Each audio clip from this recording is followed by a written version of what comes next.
నమస్కారం అండి. SB news 9550కి స్వాగతం సుస్వాగతం. ఏ రోజు వార్త ఆ రోజు మనకు అప్డేట్ కావాలంటే ఎస్బీ న్యూస్ 9550 ఛానల్ను మీరు సబ్స్క్రైబ్ చేసుకుంటే ప్రతిరోజు వార్త మీకు అప్డేట్గా ఉంటుంది. అందరికీ నమస్కారం.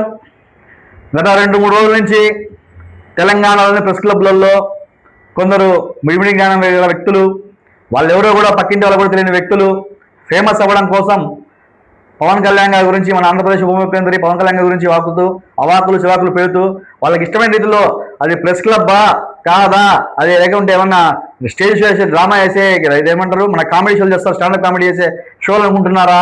అడుగకుండా అక్కడున్న విలేకరుల పేర్లు చెప్పుకొని వాళ్ళు అక్కడ చొరబడి వాళ్ళ ఇష్టాన్ని ప్రవర్తిస్తున్నారు. ముఖ్యంగా ఆ ప్రెస్ క్లబ్ యొక్క ఇది కూడా పోయేదానికి ఆస్కారం ఉంది కాబట్టి మేము ఇప్పుడు కడప జిల్లా నుంచి స్పందించాల్సి వస్తుంది.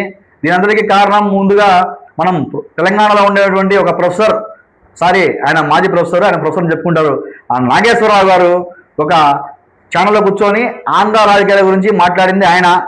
ఆంధ్ర ఛానల్లో కూర్చొని ఆంధ్ర రాజకీయాల గురించి మాట్లాడింది ఆయన. ఆ తర్వాత ఆయన తెలుసుకొని బేషరతుగా క్షమాపణ చెప్పాడు. ఆయన వదిలేస్తున్నా ఇంతటితో అని చెప్పి వ్యక్తి మళ్ళీ కొందరు పేటీఎం బ్యాచ్ని తీసుకొని ప్రెస్ క్లబ్లో కూర్చొని కొంచెం హడావిడి చేసుకుంటూ దాన్ని పెద్ద చేస్తూ వస్తున్నాడు.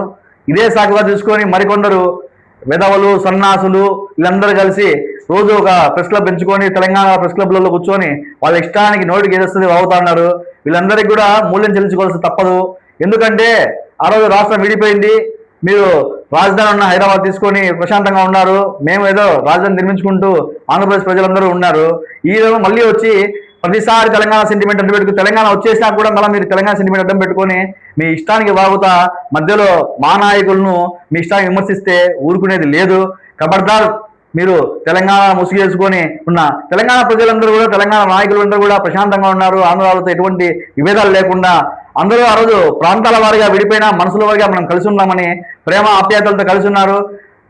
హైదరాబాద్లో కూడా ఆంధ్ర వాళ్ళందరూ ప్రశాంతంగా ఉన్నారు. కానీ కొందరు వాళ్ళ బతుకుదేవి కోసం, వాళ్ళ దీనికోసం పోరాడమనే ఒక ఇది పెట్టుకొని అక్కడ విగ్రహాలునేమో అదినేమో ఆ నాయకులునేమో ఈ నాయకులని మీ ఇష్టాన్ని ఇస్తున్నారు. ఆయన మాజీ ప్రొఫెసర్ గారే క్షమాపణ చెప్పుకొని వదిలేసినాడు అనుకుంటే ఆయన కూడా దీనికి ఆజ్యం పోస్తూ వస్తున్నాడు. ముఖ్యంగా గత ప్రభుత్వం ఏదైతే ఉందో ఆంధ్రప్రదేశ్లో, అలాగే తెలంగాణలో గత ప్రభుత్వం, ఈ 2 ప్రభుత్వాలు కూడా వీళ్ళ వెనకలుండి ఇది చేస్తున్న దానికి మాకు పూర్తిగా సంకేతాలు వస్తున్నాయి. నేను ఒకటే చెప్తున్నా, మీరందరూ పావులు కావద్దు. మీరందరూ ఫేమస్ కావడం కోసము దేవుళ్ళని పవన్ కళ్యాణ్ గారి గురించి ఎట్లంటే అట్లా మాట్లాడితే ఊరుకునేది లేదు. మీకు తెలంగాణ జనసేన వాళ్ళే కాదు, రాయలసీమ జనసేన, ఆంధ్ర జనసేన కూడా మీకు బుద్ధి చెప్తే దీనికి సిద్ధంగా ఉన్నాం. దయచేసి మీరు ముందు వెనక చూసుకొని మాట్లాడితే బాగుంటుందని తెలంగాణలో రోజు వచ్చి ప్రెస్ క్లబ్లలో స్టేజ్ షోలు వేసే వాళ్ళందరికీ కూడా మేము హెచ్చరిస్తున్నాం. అదేవిధంగా ఇక్కడ నుండి కొందరు పేటీఎం బ్యాచ్ కూడా వాళ్ళను సమర్థిస్తూ కొన్ని పోస్టులు పెట్టుకుంటా ఉన్నారు. వాళ్ళని కూడా చెప్తున్నా, తెలంగాణకు ఆంధ్రాకు ఎటువంటి సమస్య లేదు, అంతా ఉన్నాం. కొందరు వాళ్ళ రాజకీయ భవిష్యత్తు కోసం, వాళ్ళ ఉనికి కోసం చేసే ఈ ప్రయత్నాలతో ఈ జనసైనికులు కూడా ట్రాప్లో పడద్దని నేను జనసైనికులు చెప్తున్నా.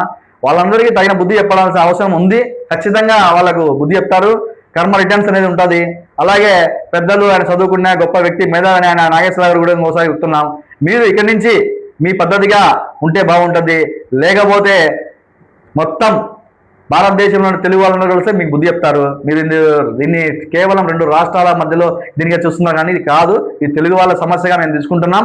నాగేశ్వరరావు గారు ఖబర్దార్, ఇక పైన పవన్ కళ్యాణ్ గారి గురించి కానీ అబద్ధాలు, అవాకులు చివాకులు పేలితే మేము పద్ధతిగా న్యాయబద్ధంగానే మీకు వివరణ ఇస్తామని తెలియజేసుకుంటున్నాం. జై జనసేన.